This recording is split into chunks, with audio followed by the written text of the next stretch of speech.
Marcus Thompson sat in the corner booth of Danny's Diner, his calloused hands wrapped around a steaming cup of black coffee. The fluorescent lights buzzed overhead, casting harsh shadows across his weathered face. At 34, he looked older than his years. Deep lines carved around his green eyes told stories of sleepless nights in foreign deserts and jungle operations that most people would never understand.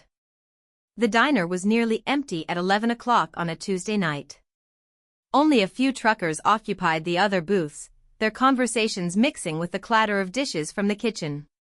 Marcus preferred it this way. Quiet. Simple. Normal. After 8 years as a Navy SEAL and 3 combat deployments, normal was something he was still learning to appreciate. He pulled out a worn photograph from his wallet. Sarah smiled back at him, her blonde hair catching sunlight from a day at the beach 2 years ago. She wore the sundress he had bought her before his last deployment. The same dress she had been wearing when she told him she couldn't wait anymore. The same dress she had worn to pack her things while he was overseas, fighting battles in places whose names he couldn't even mention. Marcus tucked the photo away and checked his watch. The late shift at the construction site started at midnight. It wasn't glamorous work, but it paid the bills for his small apartment across town. More importantly, it kept his hands busy and his mind occupied. Physical labor was good therapy, his counselor had said. Better than the pills they wanted to prescribe. The bell above the door chimed as someone entered. Marcus glanced up from habit, a skill drilled into him through years of training. Always know your exits. Always assess potential threats. Always be aware of your surroundings. 3 young men walked in, their swagger immediately catching his attention. They wore expensive sneakers and gold chains that caught the diner's harsh lighting. The leader, a thin man with a spider web tattoo covering the left side of his neck, scanned the room like a predator sizing up prey. Marcus returned his attention to his coffee, but his peripheral vision tracked their movement. They slid into a booth near the back, speaking in low voices.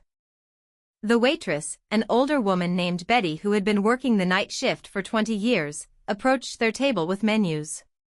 Marcus had eaten here enough times to know Betty was saving money to help her granddaughter pay for college.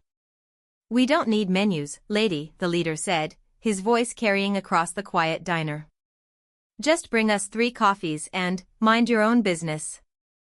Betty nodded and walked back toward the counter, but Marcus noticed the slight tremor in her hands.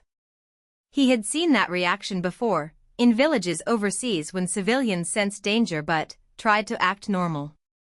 The 3 men continued their quiet conversation, occasionally glancing around the diner. Marcus finished his coffee and left exact change on the table, including a $5 tip for Betty. As he stood to leave, the thin man with the tattoo looked directly at him. Their eyes met for just a moment, and Marcus saw something he recognized from his military days. The cold, calculating stare of someone planning violence. Walking past their booth toward the exit, Marcus caught fragments of their conversation. Words like safe and back room and after closing. His training kicked in automatically, cataloging details. 3 subjects. Leader approximately 5'8", 140 pounds, spider web tattoo, silver tooth visible when he spoke. Second subject was heavyset, around 250 pounds, wearing a Lakers jersey. Third subject kept his hood up but had distinctive scars on his knuckles. Marcus pushed through the glass door into the cool night air. His pickup truck sat alone in the parking lot under a broken streetlight. He climbed into the driver's seat but didn't start the engine immediately. Something wasn't right about the situation inside. His instincts, honed through years of life-or-death situations, were screaming warnings. He thought about Betty, who worked these late shifts to help her granddaughter. He thought about the night manager, probably alone in the back office counting the day's receipts. He thought about the few truckers who were just trying to grab a meal and get back on the road. Normal people living normal lives, unaware that danger might be sitting 3 booths away. Marcus had been trying to live a normal life too. No more midnight raids. No more life or death decisions. No more responsibility for other people's safety. He had done his time, served his country, lost enough pieces of himself in foreign wars. He deserved peace. But peace felt impossible when his training wouldn't shut off. When every fiber of his being was telling him that the three men inside were planning something terrible. When his experience was screaming that walking away would mean innocent people would suffer. He pulled out his cell phone and considered calling the police. But what would he tell them? 3 suspicious men drinking coffee wasn't a crime. His gut feeling wouldn't be enough for officers to respond, especially not quickly enough if something was about to happen.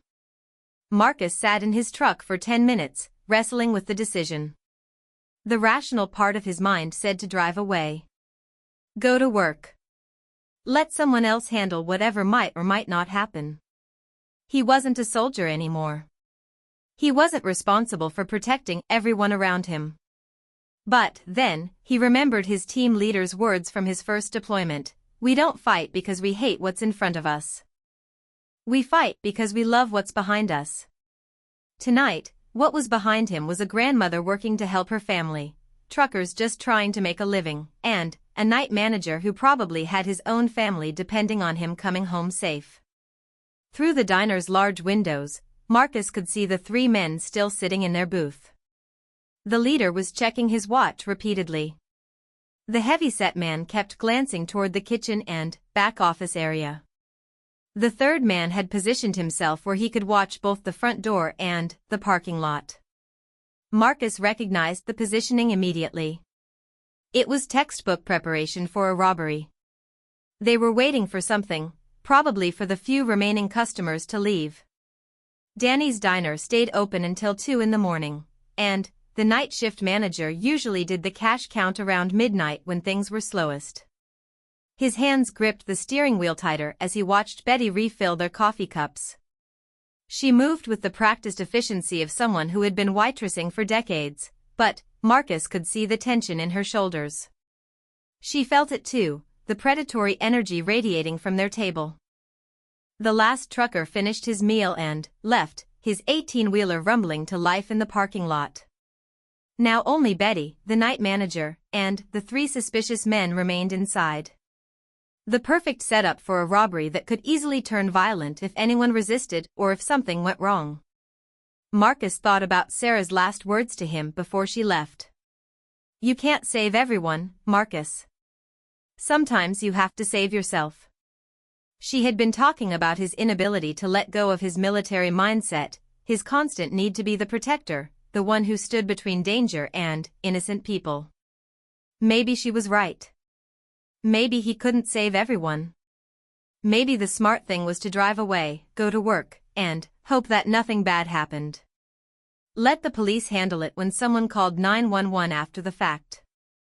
But, as he watched Betty clear tables and prepare for the quiet midnight hour, Marcus realized he couldn't live with himself if he drove away and something terrible happened.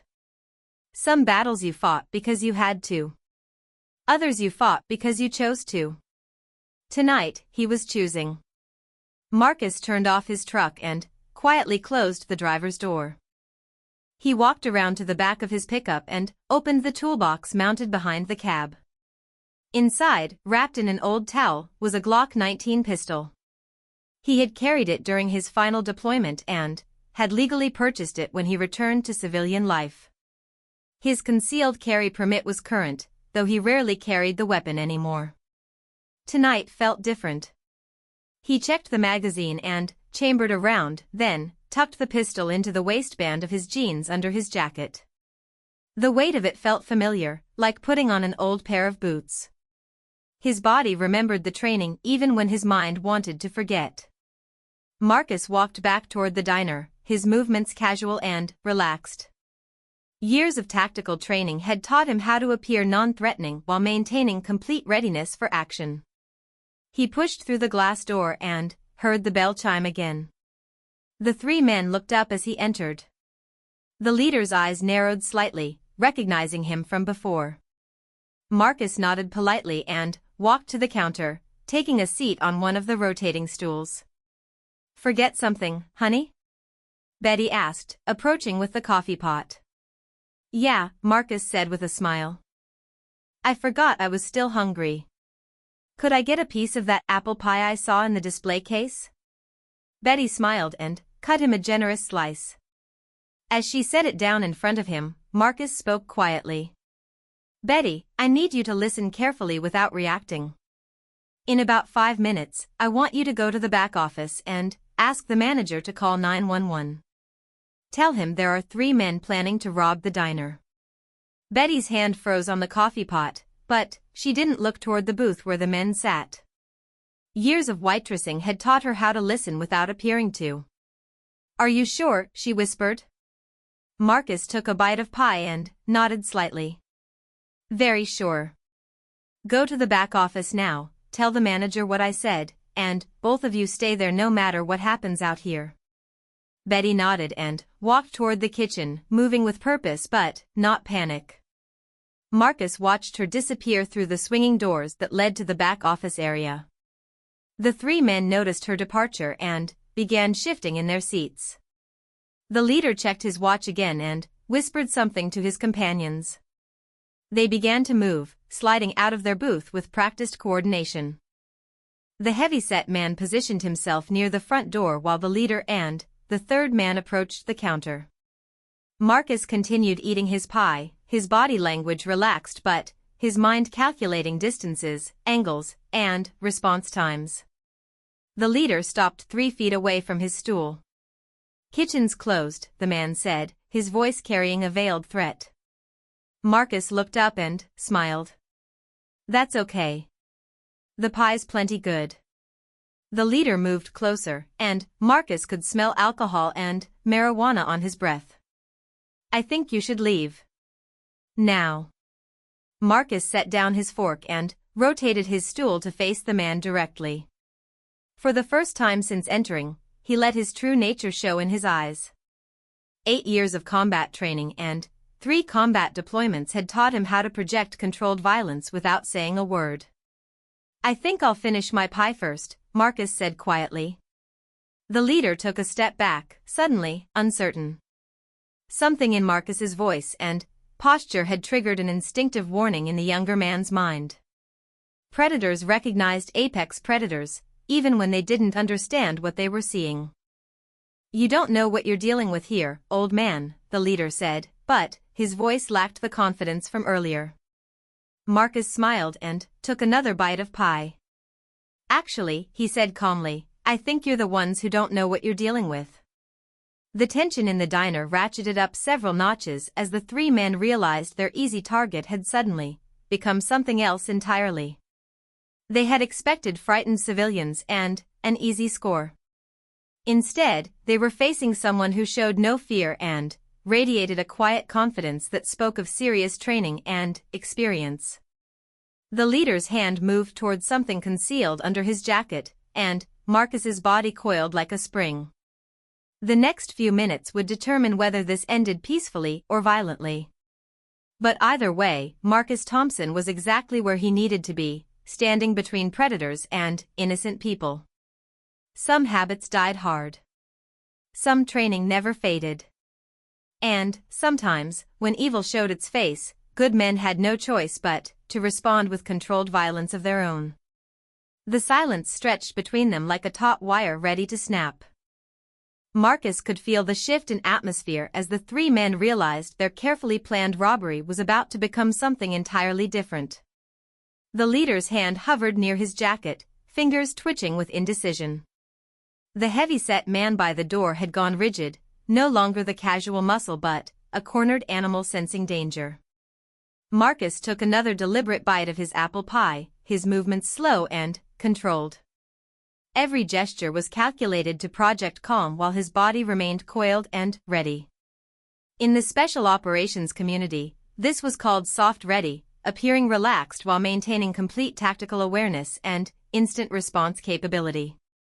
"Problem is," Marcus said conversationally, setting his fork down with deliberate precision, "you 3 walked into the wrong place on the wrong night. Betty's been working here for 20 years to help put her granddaughter through college. The manager back there has 2 kids and a wife who depend on him coming home safe. These truckers are just trying to make an honest living. The leader's face twisted with confused anger. This wasn't how robberies were supposed to go. Victims were supposed to be scared, compliant, eager to hand over money to avoid violence. They weren't supposed to sit calmly eating pie while delivering what sounded almost like a lecture. "You think this is some kind of game?" the leader snarled, finally, pulling back his jacket to reveal the grip of a pistol tucked into his waistband. "You think you're some kind of hero?" Marcus glanced at the weapon without any change in expression. He had been threatened by men with much better weapons and far superior training. 3 street criminals with a cheap handgun barely registered on his threat assessment scale. "No," Marcus said quietly, "I don't think I'm a hero. Heroes are people who charge into danger despite being afraid. I'm not afraid."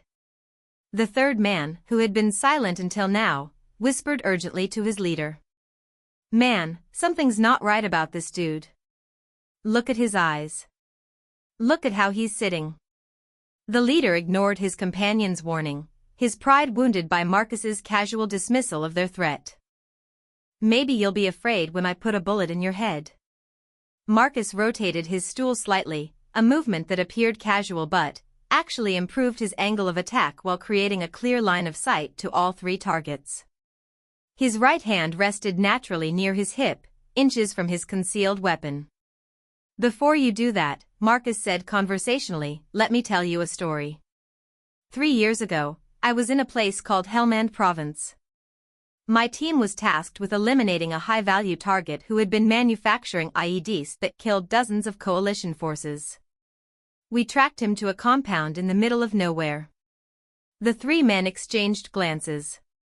The story seemed random, irrelevant, but something in Marcus's tone commanded attention. The target was protected by 12 armed men. Professional fighters, well-trained, familiar with their territory. My team was 5 guys. Marcus paused to sip his coffee. We could have called in air support, blown the whole place to pieces. But there were civilians inside. Women and children who had nothing to do with the bomb-making. The heavy-set man by the door shifted nervously. The leader kept his hand on his weapon but hadn't drawn it yet, caught between confusion and fascination. "So we went in quiet. Room by room, building by building. When it was over, we had neutralized 12 hostiles and extracted our target without harming a single civilian." Marcus looked directly at the leader. 12 trained fighters with automatic weapons, RPGs, and home field advantage. The implications hung in the air like smoke. The leader was beginning to understand that he wasn't facing a random diner customer. The man sitting calmly in front of him was something far more dangerous than anything he had encountered on the streets. "You some kind of soldier?" the third man asked, his voice tight with growing fear. Marcus replied simply. "Now I'm just a guy trying to enjoy his pie in peace." The leader's bravado cracked slightly. His original plan had been simple: wait for the diner to empty, pull his gun, demand money from the register and safe, and leave. 3 minutes maximum. No complications. No heroes. No trained killers sitting at the counter casually discussing combat operations. "Look, man," the heavy-set guy said, "maybe we should just shut up," the leader snapped, his pride overriding his survival instincts. "I don't care if he's Army, Marines, whatever. 3 of us, 1 of him. Numbers don't lie." Marcus smiled slightly. "Navy SEALs, actually. And you're right about the numbers. But numbers aren't everything." The leader's hand tightened on his weapon. The moment was balanced on a knife's edge, and everyone in the diner could feel it.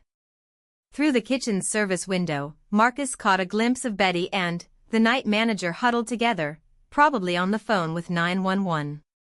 Help would be coming, but not for several minutes. "You know what your biggest mistake is?" Marcus asked conversationally. Enlighten me, the leader snarled. You assumed I was alone. The three men froze, suddenly, aware that their tactical situation might be worse than they thought. Eyes darted toward the windows, scanning for additional threats they might have missed. There's nobody else here, the leader said, but uncertainty had crept into his voice. Marcus tapped his temple with one finger. 8 years of training. 3 combat deployments. Dozens of operations in hostile territory. My team might be spread across the country now, but they're all still up here. He paused. And they taught me that 1 prepared man can be worth 10 unprepared ones. The psychological warfare was having its intended effect. The 3 men were no longer thinking about robbery procedures and exit strategies.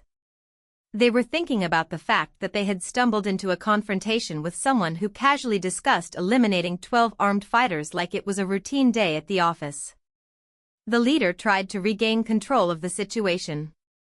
Enough talking. Everyone on the ground, now. He started to draw his weapon, the barrel clearing his waistband in what he probably thought was a fast draw. To Marcus, who had trained with weapons until drawing and firing became as natural as breathing, the movement seemed to happen in slow motion. Marcus's response was instantaneous and devastating. His left hand swept across his body, striking the leader's wrist with precisely applied force that sent the pistol spinning across the floor. His right hand drew his own weapon in one fluid motion, the Glock appearing in his grip as if materialized by magic. The entire sequence took less than 2 seconds. Federal agent. Everyone freeze. Marcus shouted, though he hadn't been federal anything for over 2 years. The command was delivered with such authority and conviction that all 3 men instinctively obeyed. The heavy-set man by the door stood paralyzed, his hands slowly rising without being told. The third man dropped into a crouch but didn't move otherwise. The leader clutched his numbed wrist, staring in shock at Marcus, who now held his weapon in a perfect tactical stance. Here's how this is going to work, Marcus said, his voice carrying the flat authority of someone accustomed to being instantly obeyed. You 3 are going to lie face down on the floor with your hands behind your heads. You're going to remain absolutely still until the police arrive. If anyone moves, twitches, or even breathes wrong, I'm going to assume you're reaching for another weapon. The transformation was complete. The casual diner customer was gone, replaced by a professional operator in full tactical mode. Every movement was precise, every word carefully chosen for maximum psychological impact. This is insane, the leader gasped, still holding his wrist. You can't just down. Now. Marcus's voice dropped to barely above a whisper, but something in the tone made all 3 men immediately comply. As they stretched out on the diner's tile floor, Marcus maintained his position and sight lines while his mind automatically catalogued the tactical situation. Primary threats neutralized and controlled. Civilians safe in the back office. Police en route. Weapons secured and ready. All exits covered. It felt familiar in a way that was both comforting and deeply unsettling. For 2 years, Marcus had been trying to leave this part of himself behind. The part that could shift from civilian to warrior in the space of a heartbeat. The part that Sarah had said was consuming the man she fell in love with. But, tonight, innocent people had been in danger. Tonight, choosing to be normal would have meant choosing to let evil happen. Sometimes the warrior was exactly what the world needed, whether Marcus wanted to be him or not. Through the window, he could see flashing lights in the distance. The police were coming. Soon this would all be over, and he could try once again to be just Marcus Thompson, construction worker, instead of Marcus Thompson, former naval special warfare operator. The leader lifted his head slightly from the floor. Who are you, man? Really? Marcus kept his weapon trained on the 3 prone figures while his free hand reached for his wallet. He pulled out his military ID card, which he had kept despite being discharged. Petty Officer First Class Marcus Thompson, SEAL Team 6, he said quietly. And, you three just tried to rob the wrong diner. The weight of that revelation settled over the three would-be robbers like a physical force. SEAL Team 6 wasn't just any military unit. They were the elite of the elite, the operators who handled the missions too dangerous and too critical for anyone else. As sirens grew louder in the distance, Marcus allowed himself a small smile. Some nights you went to work at a construction site. Some nights you stopped armed robbers from hurting innocent people. Both were honest work, in their own way. The warrior and the civilian could coexist, he realized. The trick was knowing when each one was needed. The police cruisers arrived with flashing red and blue lights cutting through the night, their sirens winding down as they pulled into the parking lot. Marcus maintained his tactical position until uniformed officers entered the diner, weapons drawn and voices sharp with authority. "Drop your weapon. Hands where we can see them." Marcus slowly placed his Glock on the counter and raised his hands, understanding the officer's perspective. They were responding to an armed robbery call and found one man standing over three suspects with a drawn weapon. Protocol demanded they treat everyone as a potential threat until the situation was sorted out. "I'm the one who stopped the robbery," Marcus called out clearly. "My concealed carry permit is in my back pocket."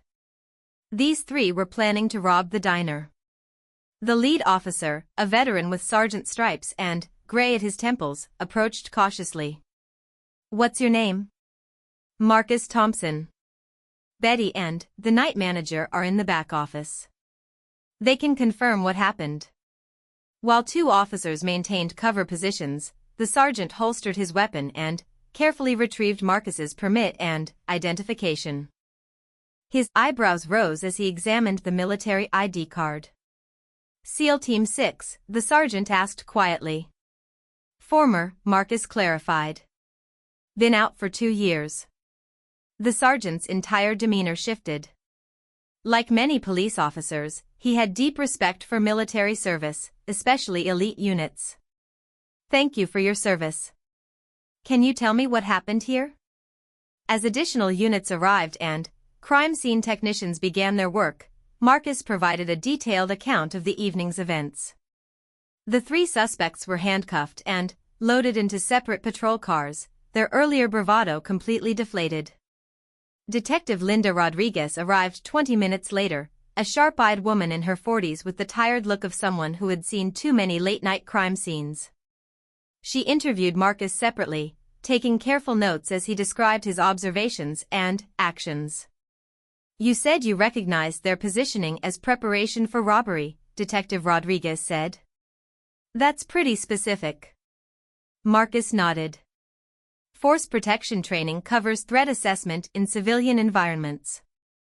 The way they positioned themselves, their behavioral patterns, the timing, it all matched textbook robbery preparation. "And, you decided to intervene rather than call for backup?"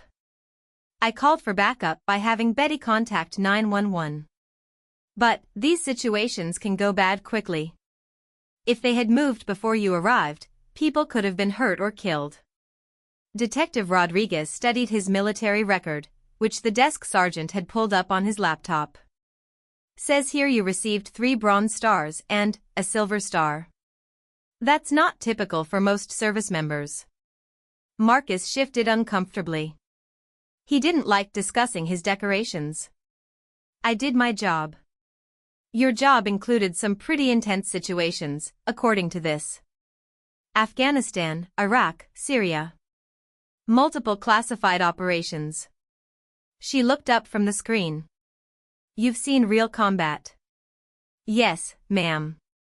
"So when you assessed these 3 as a threat, you weren't just guessing?" "No, ma'am. I've seen how violence escalates. How quickly situations deteriorate when criminals think they have control. These weren't kids making a stupid mistake. They were predators who had planned this carefully." Detective Rodriguez closed her notebook and studied Marcus for a long moment. "Mr. Thompson, I need to ask you something off the record. Are you currently experiencing any psychological difficulties related to your military service?" PTSD, anger management issues, anything like that? The question struck Marcus like a physical blow. It was the same question Sarah had asked in different ways during their final months together. The same concern that had led to mandatory counseling sessions after his discharge. I see a counselor regularly, Marcus said carefully. I'm not taking any medications. Tonight wasn't about psychological issues. It was about preventing a violent crime. I understand. But I have to ask these questions. A civilian with a concealed weapon intervening in a potential crime scene raises certain procedural concerns. Before Marcus could respond, Betty emerged from the back office accompanied by the night manager, a thin man named Dave who looked shaken but determined. "Officer," Betty called out, "that man saved our lives. Those three were planning something terrible. I could feel it the moment they walked in." Dave nodded emphatically. "I was doing the cash count when Betty came back and told me to call 911. Through the office door, I could hear them talking about the safe and how much cash we might have. If Mr. Thompson hadn't been here." Detective Rodriguez interviewed both employees separately, taking detailed statements about their observations and the timeline of events. Security cameras from the diner would provide additional evidence, but the employees' accounts corroborated Marcus's version of events completely. As the investigation continued, one of the arresting officers approached Detective Rodriguez with new information. "Ma'am, we ran the suspects through the system. The leader, Vincent Carmichael, has priors for armed robbery. His two associates have records for assault and theft. And there's something else." Detective Rodriguez looked up expectantly. "Carmichael was released from state prison 6 weeks ago. Since then, there have been 4 similar robberies in the county. Same pattern, late-night diners and convenience stores, always between midnight and 2 a.m. Same 3-man team described by witnesses." The detective felt pieces clicking into place. "Any violence in those robberies?" "2 of them. A convenience store clerk was pistol-whipped when he was too slow opening the register. A diner waitress was assaulted when she tried to hide in the bathroom. Both victims required hospitalization." Detective Rodriguez looked across the diner at Marcus, who was giving his statement to another officer. A trained military operator had stumbled into the path of 3 violent criminals who had been terrorizing the county for weeks. The timing seemed almost too convenient to be coincidence. "Officer Martinez," she called to one of the crime scene technicians, "I want you to dust that pistol for prints. And check the serial number against any reported stolen weapons."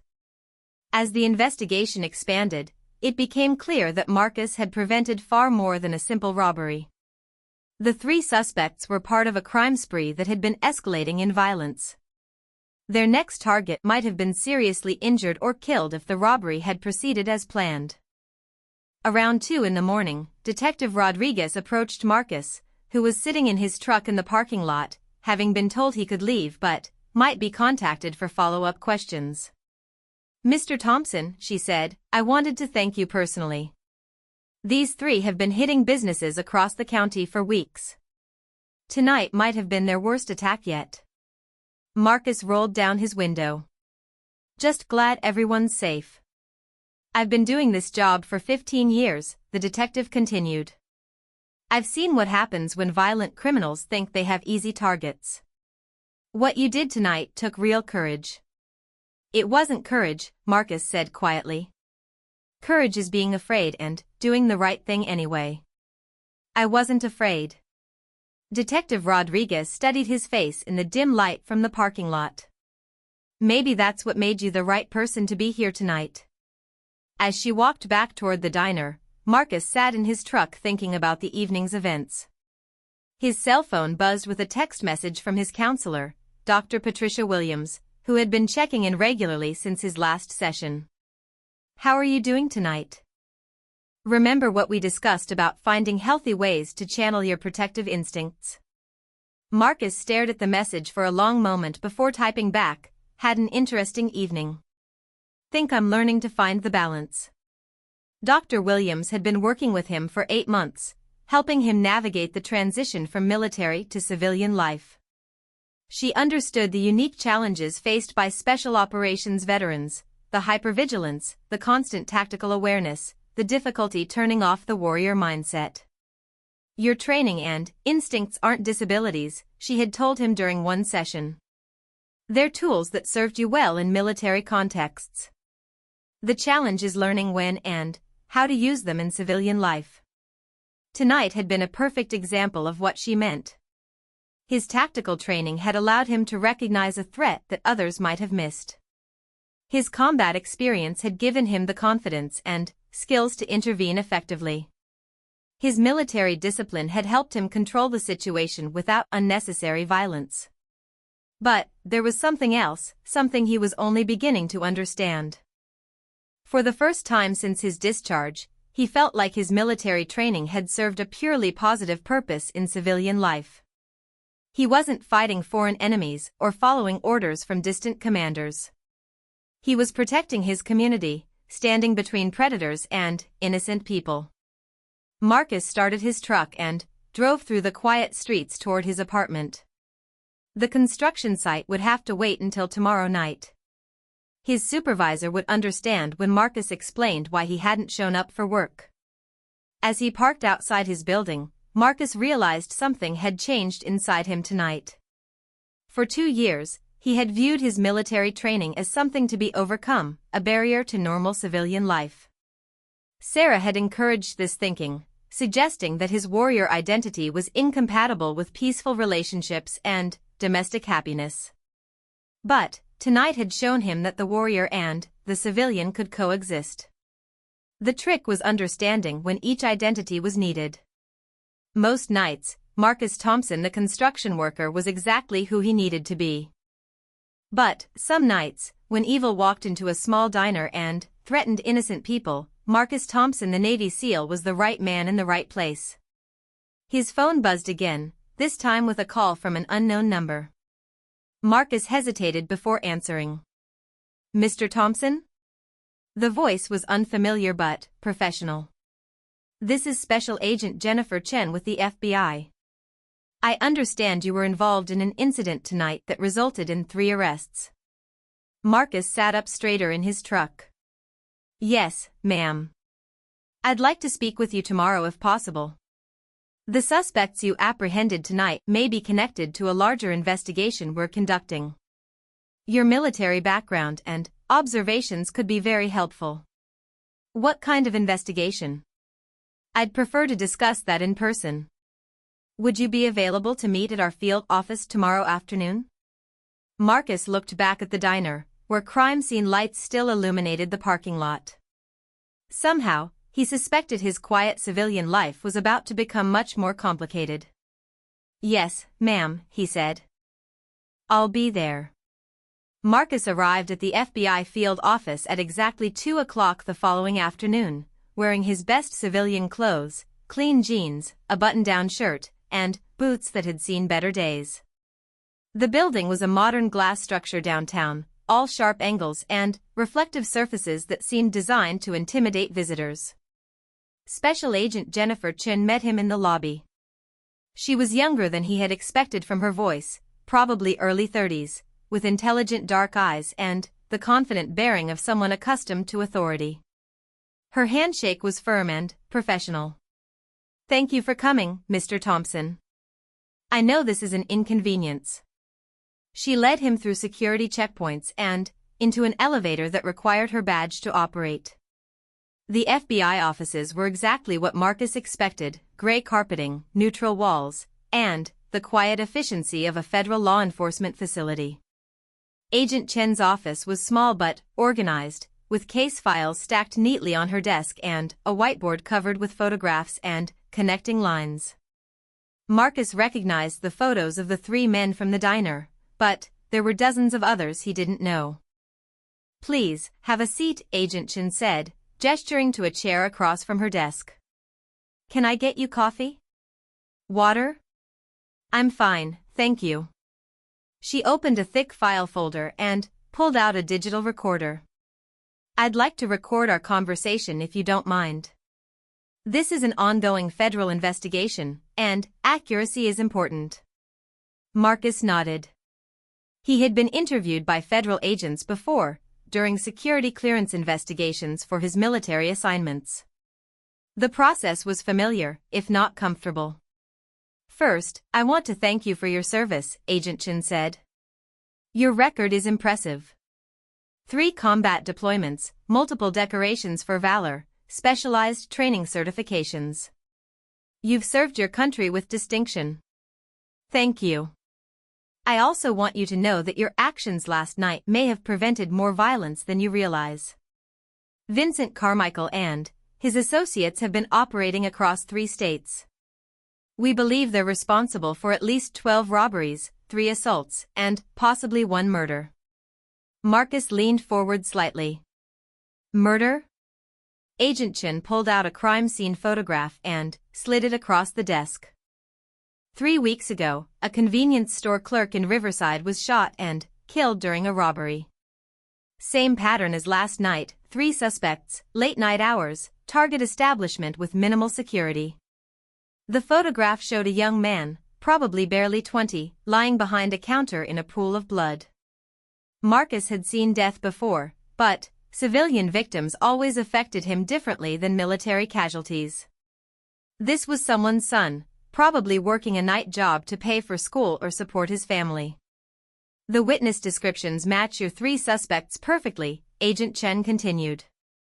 But we didn't have enough physical evidence to make arrests until last night. What changed last night? You. Agent Chen pulled out another file. Your intervention preserved the crime scene intact. We have fingerprints on the weapon, DNA evidence from personal items they dropped, and, most importantly, we have them alive to interrogate. Marcus understood the implications.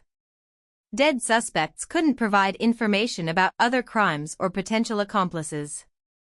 By stopping the robbery without killing anyone, he had given the FBI the chance to unravel a larger criminal network.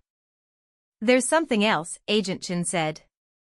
We think Carmichael's crew is connected to a broader organization. Someone has been coordinating their targets, providing intelligence about which businesses carry large amounts of cash and have minimal security. She stood and walked to the whiteboard, pointing to different clusters of photographs. Look at the pattern. They never hit random targets. Every robbery was precisely planned. They knew which businesses did cash deposits after midnight, which ones had safes, which employees worked alone. Marcus studied the board with tactical eyes, the same way he had analyzed intelligence briefings before combat operations. Inside information. Exactly. Someone with access to business records, banking information, maybe even police patrol schedules. We think Carmichael's crew was just the muscle for a much larger operation. Agent Chen returned to her desk and pulled out a laptop computer. This is where your unique background becomes valuable.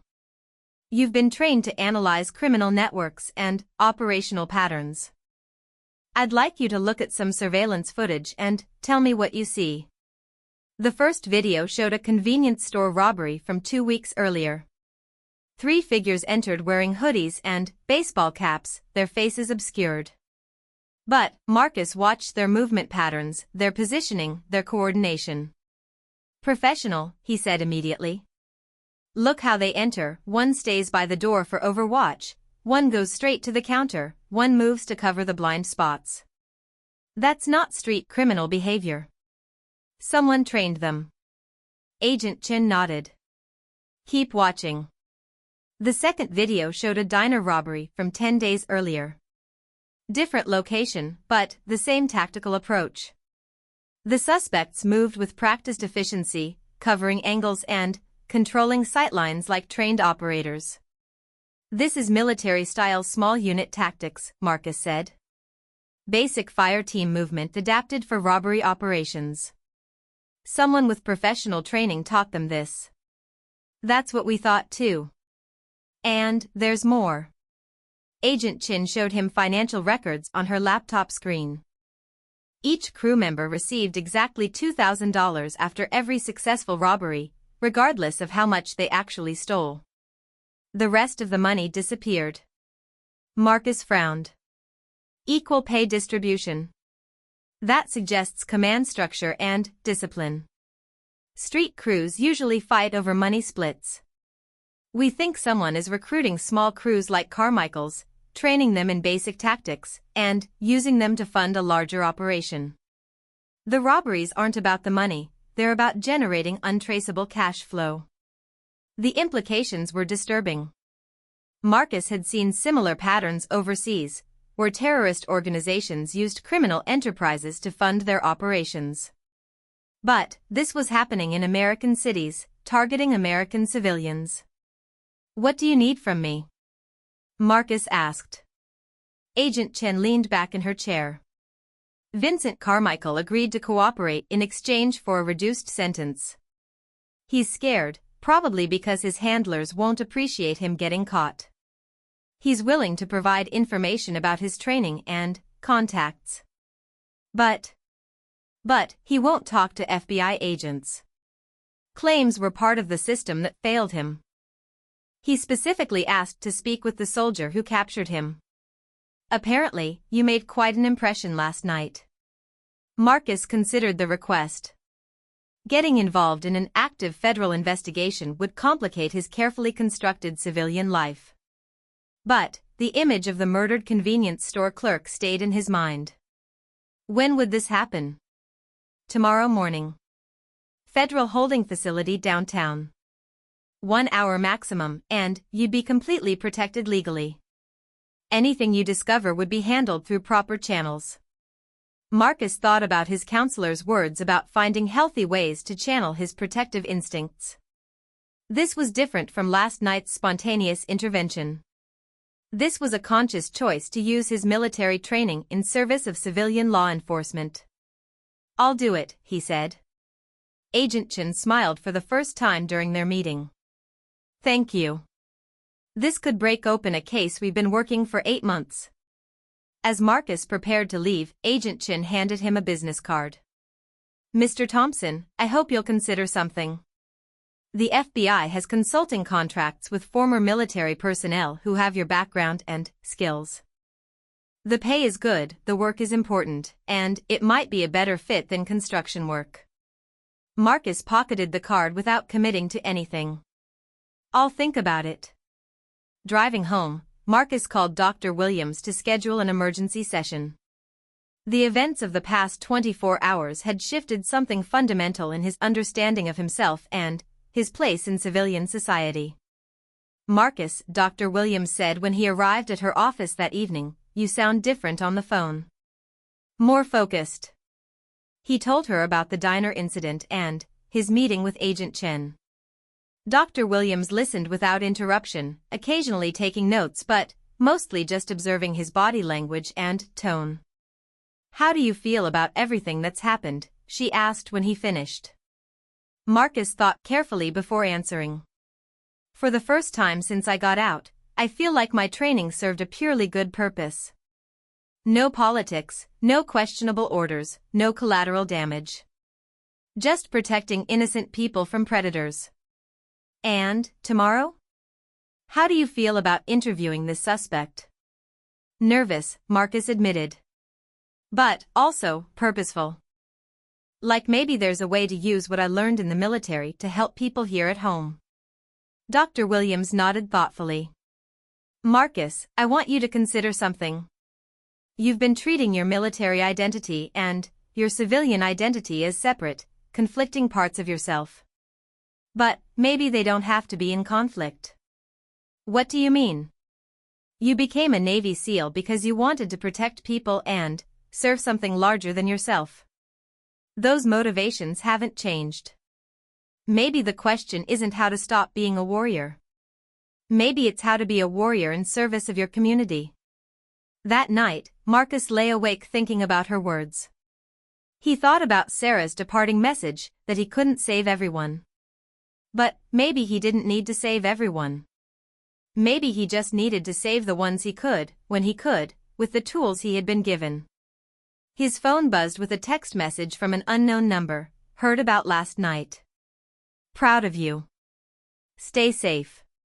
Sarah Marcus stared at the message for a long time.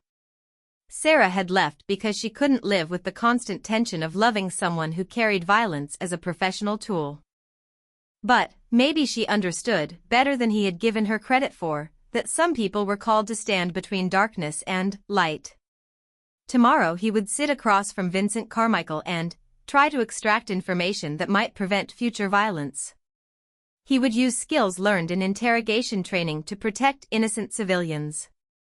He would be exactly who he had been trained to be, but for purely righteous purposes. For the first time since his discharge, Marcus Thompson felt like he might be exactly where he belonged. The federal holding facility was a stark concrete building surrounded by razor wire and guard towers. Marcus arrived early, spending a few minutes in his truck to center himself before the interview. Agent Chen had briefed him on what they needed to know, but the success of the interrogation would depend on his ability to connect with Vincent Carmichael on a personal level. Agent Chen met him at the security checkpoint. Carmichael has been in federal custody for 18 hours.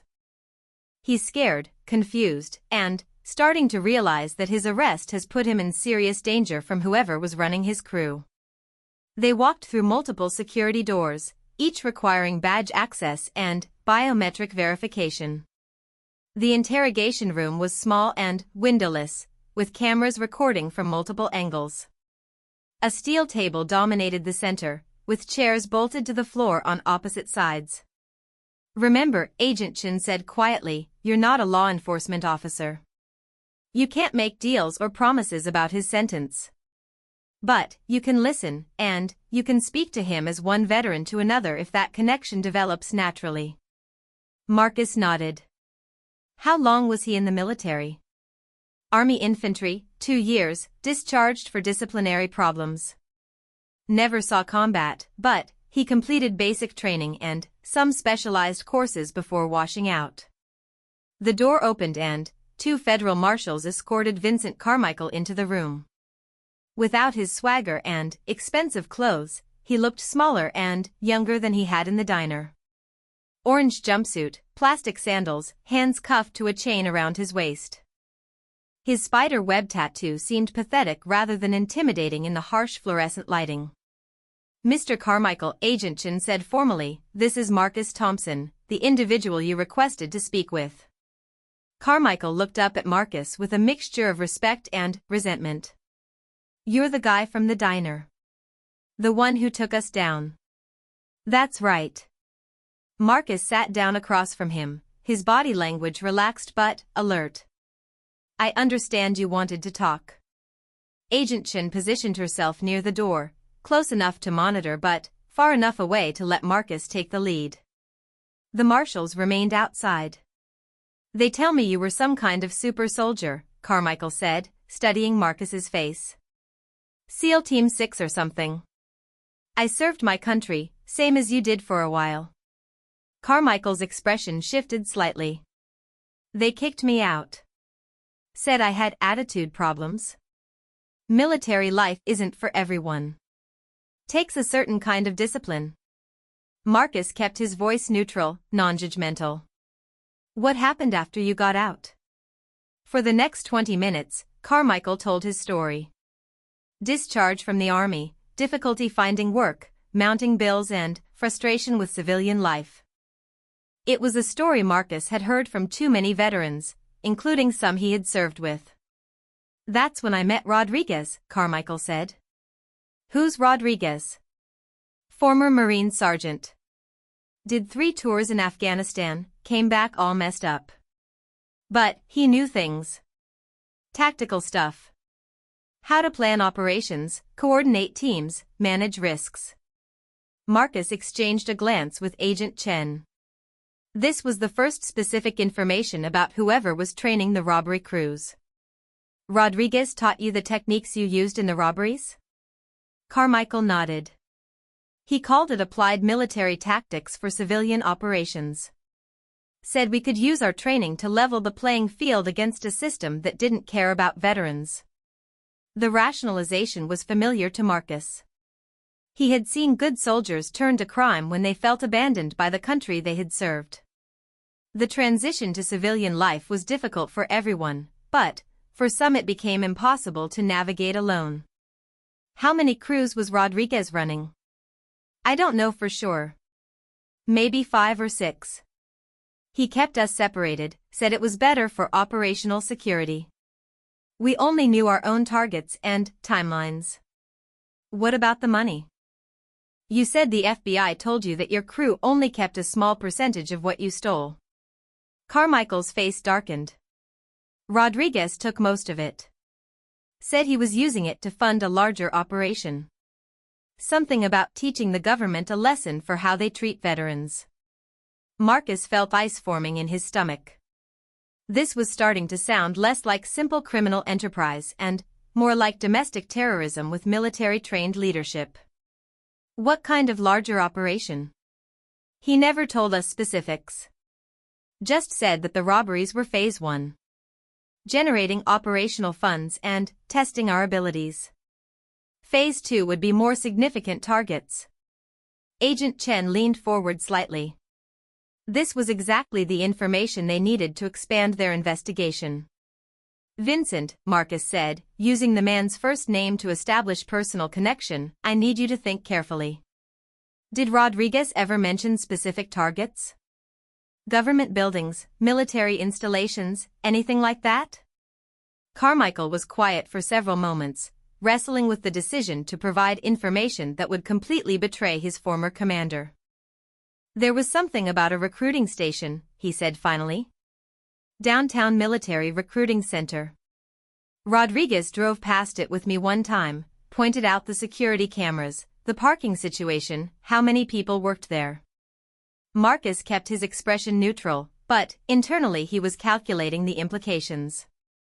A military recruiting center would be a high-profile target that would generate significant media attention and potentially cause multiple civilian casualties. When was this reconnaissance? 2 weeks ago. Maybe 10 days. Agent Chen made a note and quietly stepped outside, probably to alert her superiors about the potential threat to the recruiting center. Vincent, Marcus continued, I want you to understand something. I know the transition to civilian life is hard. I know the system fails veterans sometimes. But Rodriguez isn't trying to help veterans. He's using your legitimate grievances to turn you into a terrorist. Carmichael looked up sharply. He's not a terrorist. He's a Marine. So was Timothy McVeigh, Marcus said quietly. Military training is a tool.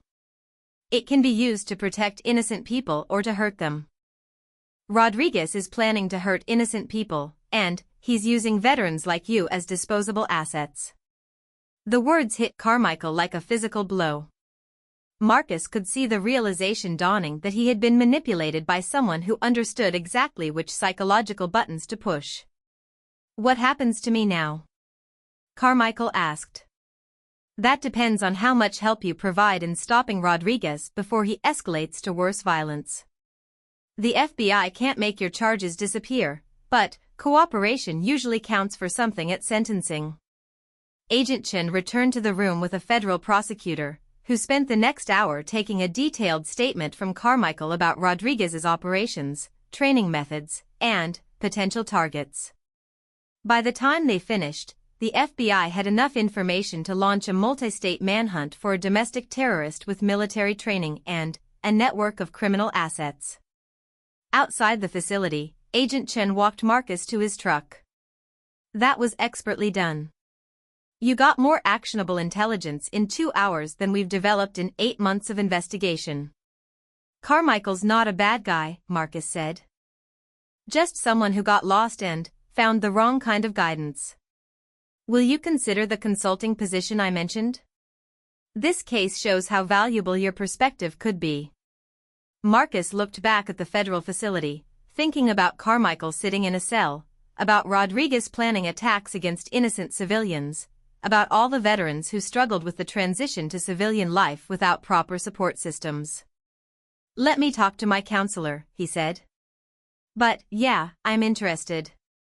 3 weeks later, Marcus sat in Dr. Williams's office for what would be his final session as a patient and his first as a colleague.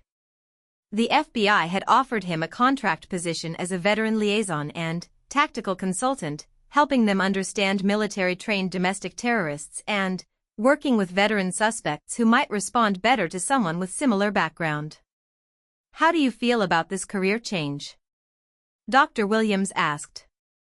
Like I'm finally using my training for something completely positive, Marcus said. No moral ambiguity, no political complications.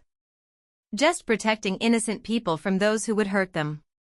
And, personally? How are you handling the integration of your military and civilian identities? Marcus smiled. Turns out they were never really separate. I was always someone who stood between darkness and light.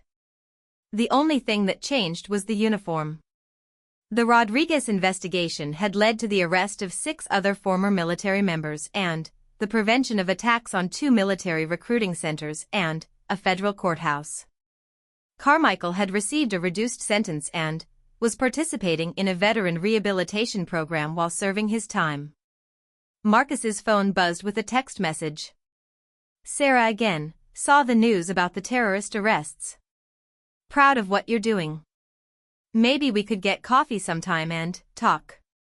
Marcus looked at the message for a long moment before responding. I'd like that.